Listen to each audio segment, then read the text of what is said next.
Welcome to UPSC path में मैं हूं अंकित अग्रारी। जैसे कि आप लोग को पता है सीयू का जो एग्ज़ाम है वो सामने है, मतलब कलकत्ता यूनिवर्सिटी का। आज हम लोग डिस्कस करेंगे सेमेस्टर 1 का माइक्रो इकोनॉमिक।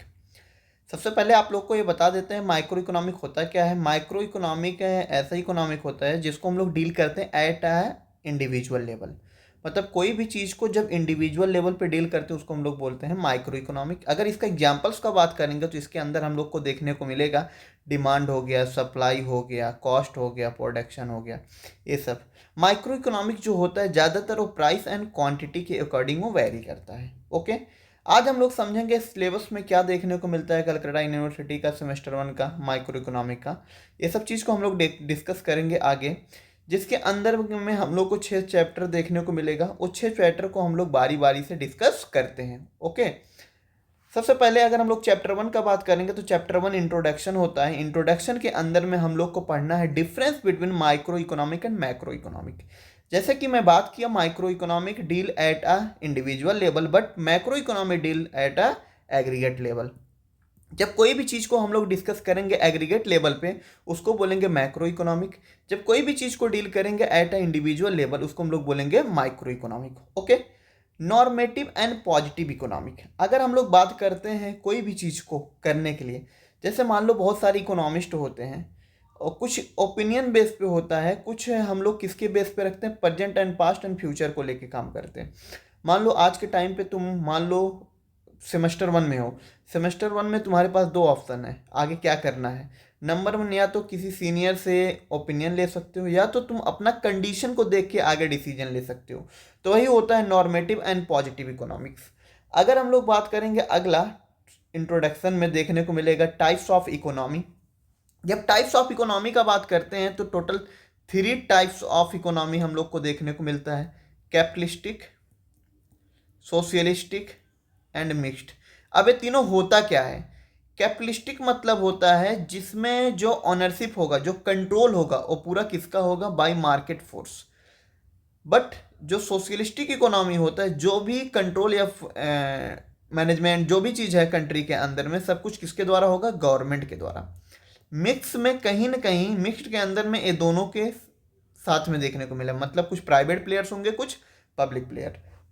अगला होता है प्रोडक्शन पॉसिबिलिटी कर, पीपीसी। इसको भी हम लोग डेप्थ में देखेंगे पीपीसी होता क्या है। कोई भी प्रोडक्शन जब हम लोग करते हैं प्रोडक्शन के लिए, देखो एक चीज़ हम बता देते हैं, ह्यूमन वांट्स जो होता है वो क्या होता है, अनलिमिटेड। अगर मम्मी हम लोग से खाना पूछ के बनाएंगी सब लोग से कि घर में क्या बनाया जाए, तो मम्मी खाना कभी नहीं बना पाएगी, क्योंकि हर एक इंसान का जो वांट्स होता है वो डिफरेंट होता है। इसलिए प्रोडक्शन पॉसिबिलिटी कर्व जो हम लोग वो समझते हैं। Central problem of the economy, central problem मतलब वही लाइक जो मैं बोला कि जो ह्यूमन वांट्स है अनलिमिटेड है, और जो रिसोर्स है वो कहीं ना कहीं लिमिटेड है, और डिफरेंट यूजेस है, मतलब जो भी कम्युनिटीज हम लोग देखते हैं अपने सामने उसके डिफरेंट यूजेस देखने को मिलते हैं। ओके, टॉपिक 2 या चैप्टर 2 का अगर हम लोग बात करते हैं तो उसके अंदर में हम लोग दोनों डिस्कस कर लेंगे साथ में, theory of demand and supply. कभी भी जब डिमांड हम लोग पढ़ते हैं तो एज अ कंज्यूमर बन के, इसको याद रखना है। जब भी सप्लाई पढ़ना है तो एज अ प्रोड्यूसर बन के। तो जब कोई भी चीज़ को हम लोग डिस्कस करेंगे एज अ कंज्यूमर बन के तो उस केस में हम लोग देखेंगे डिमांड। जब कोई भी चीज़ को हम लोग डील करेंगे एज अ प्रोड्यूसर बेस के बन के, उसको हम लोग डील करेंगे सप्लाई। एक चीज़ हम बताते हैं, खुद ही सोचिए आप लोग, एज अ कंज्यूमर अगर कोई भी चीज़ का प्राइस बढ़ेगा तो हम लोग का क्वांटिटी क्या होगा, घटेगा। एज अ सप्लायर आप सोचिए, अगर कोई भी चीज़ का प्राइस बढ़ेगा तो तुम क्या चाहोगे, चाहोगे कि भाई अगर प्राइस बढ़ा है, चाहो कितना जल्दी कितना क्वांटिटी हम सेल कर लें जिससे कि मेरा प्रॉफिट ज़्यादा बढ़ जाए। मतलब यहाँ पे प्रॉफिट मार्जिन अगर आपका इंक्रीज होगा, मतलब प्रॉफिट मार्जिन अगर आपका बढ़ता है देन क्वांटिटी बढ़ता है। बट इस केस में अगर कंज्यूमर बन के कोई चीज़ डील करोगे तो बोलोगे भाई प्राइस बढ़ रहा, क्वांटिटी कम कर लो। जैसे ही प्राइस कम होगा वैसे ही क्वांटिटी क्या कर दोगे, बढ़ा दोगे। मतलब जब दो वेरिएबल अपोजिट डायरेक्शन में रन करता है उसको हम लोग बोलते हैं नेगेटिव रिलेशनशिप। जब दो वेरिएबल सेम डायरेक्शन में रन करता है उसको हम लोग बोलते हैं पॉजिटिव रिलेशनशिप। मतलब डिमांड के केस में नेगेटिव रिलेशनशिप होगा, सप्लाई के केस में पॉजिटिव रिलेशनशिप। ओके, अब इसके अंदर हम लोग पढ़ेंगे concept of demand and concept of supply. Demand function क्या होता है, सप्लाई फंक्शन क्या होता है, इंडिविजुअल डिमांड क्या होता है, इंडिविजुअल सप्लाई क्या होता है, मार्केट डिमांड क्या होता है, मार्केट सप्लाई क्या होता है। Market demand and individual demand का बात किया जाता है। अब इंडिविजुअल मतलब होता है कोई पार्टिकुलर पर्सन अगर मार्केट में कोई चीज़ का डिमांड करता है या सप्लाई करता है वो इंडिविजुअल हो जाता है। मार्केट मतलब होता है मोर देन वन कंज्यूमर या मोर देन वन सप्लायर अगर मार्केट के अंदर होता हो जाता है मार्केट।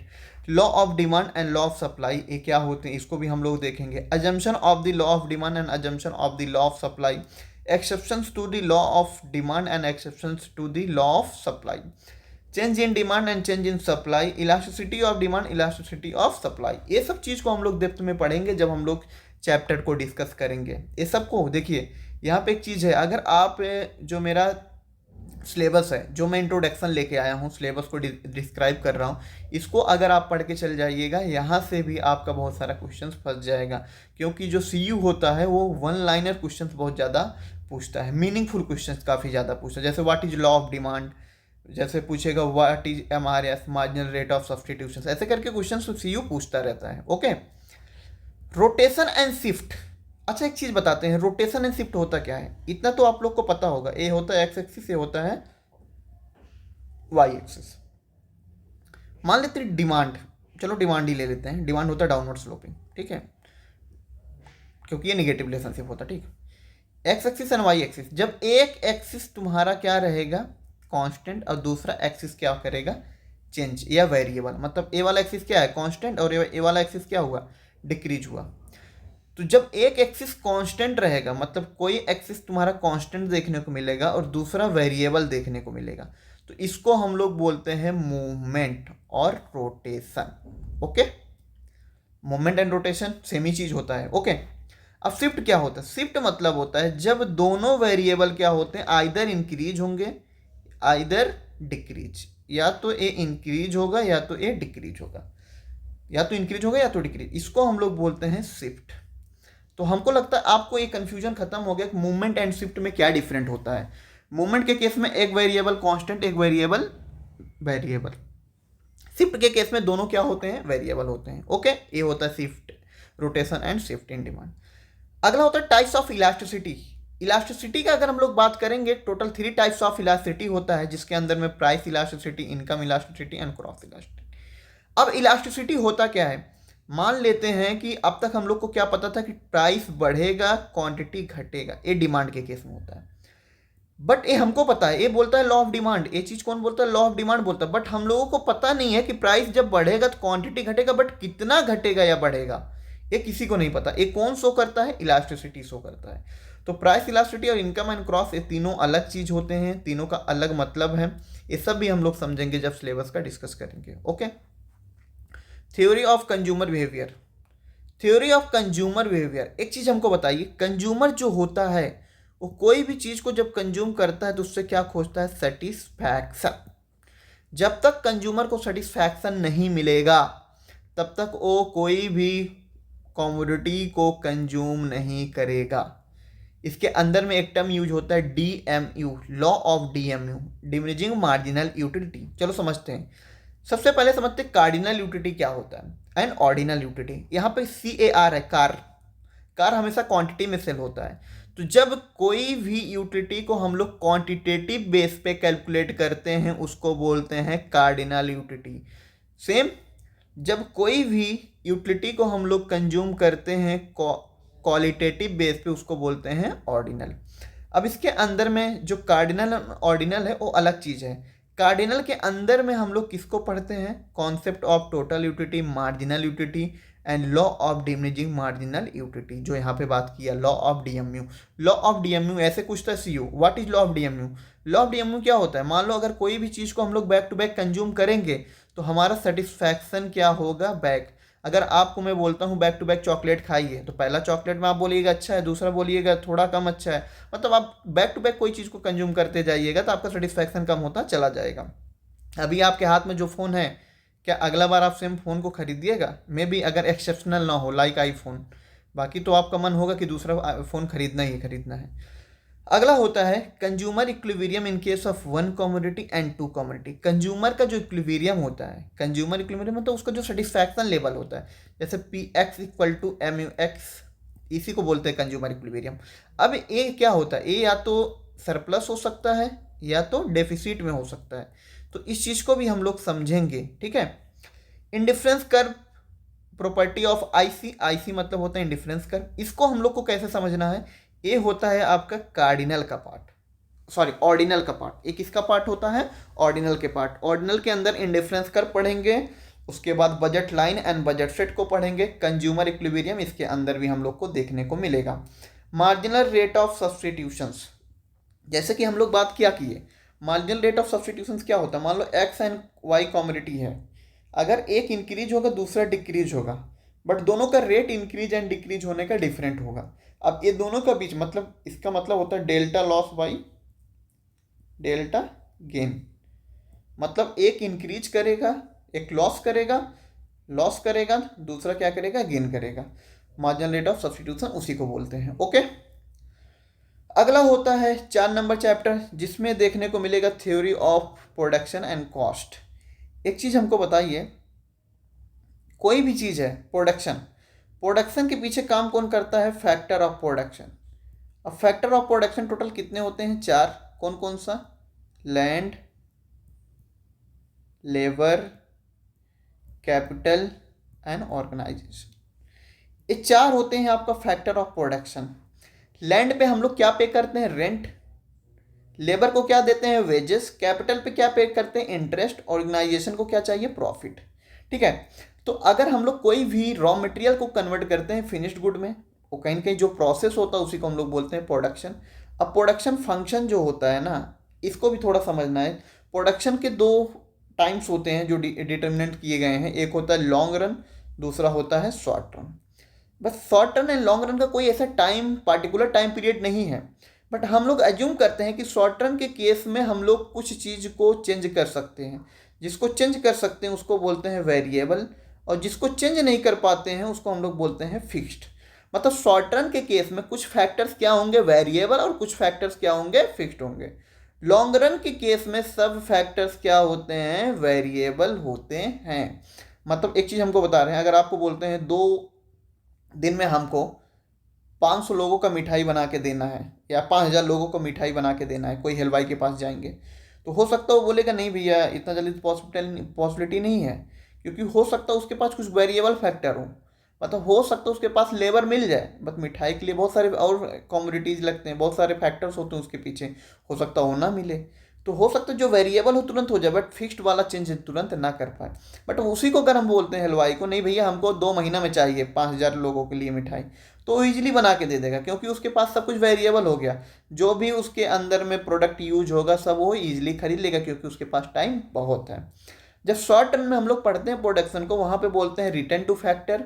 वही चीज़ को जब हम लोग लॉन्ग रन में पढ़ते हैं उसको बोलते हैं return to scale, okay.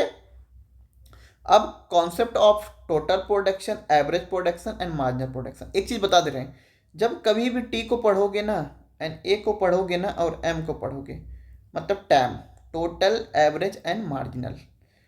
Average कभी भी निकालना हुआ ना तो टोटल बाई क्वांटिटी कर दो। मार्जिनल कभी भी निकालना हुआ ना delta T by delta Q कर दो। मतलब अगर बोल रहा है एवरेज कॉस्ट तो टी सी बाई क्यू, अगर बोल रहा है average revenue, total revenue by Q, अगर बोल रहा है average production, total production by Q, अगर बोलता है मार्जिनल कॉस्ट तो delta T C by delta Q, अगर बोलता है M R marginal revenue delta T R by delta Q. मतलब एक फॉर्मूला, इसको आपको लिख लेना है और इसको लिख के सेटल कर लेना है किसके अकॉर्डिंग क्या लगाना है, okay. Law by variable proportion, law variable proportion क्या होता है, वही चीज़। अगर हम लोग एक फिक्स लगाते हैं, एक क्या लगाते हैं, कांस्टेंट, तो एक टाइम के बाद आपका प्रोडक्शन क्या होना स्टार्ट हो जाएगा, डिक्रीज होना स्टार्ट हो जाएगा, okay.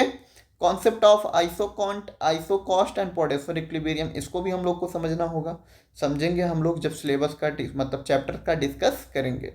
Relation between average production and marginal production, बिना टोटल प्रोडक्शन पढ़े, average production and marginal production पढ़े, आप एपी एंड एमपी का रिलेशन नहीं समझ सकते हैं। इसीलिए इस चैप्टर को जब तक हम लोग डिस्कस नहीं करेंगे, इस समझना थोड़ा टफ है, okay. 5 number, concept of cost function. Cost function क्या होता है, ठीक है, जैसे वहाँ पे हम लोग डिस्कस किए थे प्रोडक्शन फंक्शन, ओके, वैसे यहाँ पे कॉस्ट के केस में कॉस्ट फंक्शन देखने को मिलता है। सेम इसका भी होता है short run and long run, but जो यहाँ पे टीसी होता है टोटल कॉस्ट, वो निकलता है टीवीसी प्लस टीएफसी करने के बाद, मतलब total variable cost plus total fixed cost equal to total cost. मतलब कुछ यहाँ पे भी वेरिएबल होगा और कुछ फिक्स होगा, ये दोनों कॉस्ट को जब हम लोग प्लस कर देंगे तो निकल जाएगा टोटल कॉस्ट, बट ये होता है ओनली शॉर्ट रन में। लॉन्ग रन में सब कुछ वेरिएबल होता है, जब सब कुछ वेरिएबल होगा तो टीसी ही क्या बन जाएगा, टीवीसी बन जाएगा, okay. Concept of opportunity cost, economic cost, accounting cost, implicit cost and explicit cost, ये सब को भी हम लोग समझेंगे जब हम लोग चैप्टर का डिस्कस करेंगे। Concept of TVC, ABC, TFC, AFC, AC, MC, सबको समझेंगे, बारी बारी से सबको देखेंगे और सबके बीच का रिलेशन को भी हम लोग समझेंगे डायग्राम के साथ में। और आपको मालूम होना चाहिए इकोनॉमिक में डायग्राम काफ़ी ज़्यादा इंपॉर्टेंट होता है। डायरेक्ट क्वेश्चन पूछता है, show the relation between AP and MP, show the relation between AC and MC, show the relation between ABC and MC. Revenue and market, आज के टाइम पर अगर मार्केट का बात होता है ना, तो हम लोग बात करते हैं local market, regional market, national market, international market, different types of market का डिस्कस करते हैं। बट मार्केट में हमेशा होता क्या, रेवेन्यू, और ये रेवेन्यू जो कलेक्शन होता है ना, डिफरेंट टाइप्स ऑफ मार्केट में डिफरेंट टाइप्स ऑफ रेवेन्यू होता है। अब हम लोग समझाते हैं कैसे। मान लेते हैं मार्केट जो है, अगर हम कंपटीशन बेस पे देखेंगे तो एक होता है परफेक्ट कंपटीशन मार्केट, दूसरा होता है इम्परफेक्ट कंपटीशन मार्केट। किसी के केस में प्राइस कांस्टेंट होता है और किसी के केस में प्राइस इंक्रीज या डिक्रीज करता है। जब प्राइस कांस्टेंट होगा तो खुद ही सोचिए, क्वांटिटी से अगर हम लोग मल्टीप्लाई करेंगे तो उसका वैल्यू अलग आएगा। जब प्राइस इंक्रीमेंट या डिक्रीमेंट देखने को मिलेगा, उसका क्वांटिटी से अगर हम लोग मल्टीप्लाई करेंगे तो उसका वैल्यू डिफरेंट देखने को मिलेगा, ओके। अब रेवेन्यू होता क्या है, revenue equal to cost plus profit, profit को हम लोग पाई से डिनोट करते हैं, ओके, मतलब profit equal to revenue minus cost होता है। Concept of revenue, total revenue, average revenue and marginal revenue, okay. Total revenue equal to क्या होता है, डायरेक्ट क्वेश्चन आता है, याद रखना, total revenue equal to P into Q. Average revenue equal to होता है टी आर बाई क्यू। अगर टी आर का वैल्यू क्या होता है, पी इंटू क्यू, क्यू से क्यू क्या हो गया, कैंसिल, तो ए आर इक्वल टू हम लोग और क्या बोल सकते हैं, पी, क्योंकि यहाँ पी इंटू क्यू था ना, क्यू से क्यू क्या हुआ, कैंसिल हो गया, यहाँ पे क्या बचा है, पी बचा है, तो A R equal to P होता है। एम आर इक्वल टू क्या होता है, delta T R by delta Q. अब डेल्टा मतलब होता है चेंज, दो नंबर के जो दो नंबर होते हैं, मान लो A20 है, A25 है, दोनों के बीच का जो डिफरेंट होगा ये है मार्जिनल, ओके। यहाँ पे याद रखना है क्या, A R equal to P, A हमेशा होता है, कोई भी मार्केट हो, चाहे परफेक्ट कॉम्पिटिशन हो चाहे imperfect competition, A R equal to P देखने को मिलता है। उसके बाद होता है revenue under different market structure, जैसे कि यहाँ पे मैं समझाया था कि डिफरेंट मार्केट में रेवेन्यू डिफरेंट होते हैं। Concept of different form of market like perfect competition market, यहाँ पे डिस्कस किया perfect competition market. Monopoly, monopoly में सिंगल सेलर होता है, लार्ज नंबर ऑफ बायर्स होते हैं, यहाँ पे नो क्लोज सब्सिट्यूट्स होता है मोनोपॉली में। परफेक्ट कंपटीशन के केस में large number of buyers and large number of sellers, सब कुछ समझेंगे हम लोग जब सिलेबस का डिस्कस करेंगे, ओके, मतलब चैप्टर को पढ़ेंगे। Equilibrium of the firm, short run and long run, ये भी हम लोग समझेंगे। प्राइस डिस्क्रिमिनेशन कहाँ पे देखने को मिलेगा, मोनोपॉली के अंदर में। Supply curve of the firm, यहाँ पे भी एक सप्लाई को हम लोग डेरिवेट करते हैं, कहाँ से, मार्केट फॉर्म से। तो ये सब चीज़ को हम लोग समझेंगे डेप्थ में अच्छे से। आज हम लोग सिलेबस का डिस्कस कर लिए हैं, अब जल्द ही हम लोग चैप्टर वाइज वीडियोस को लेके आएंगे, और थैंक यू सो मच।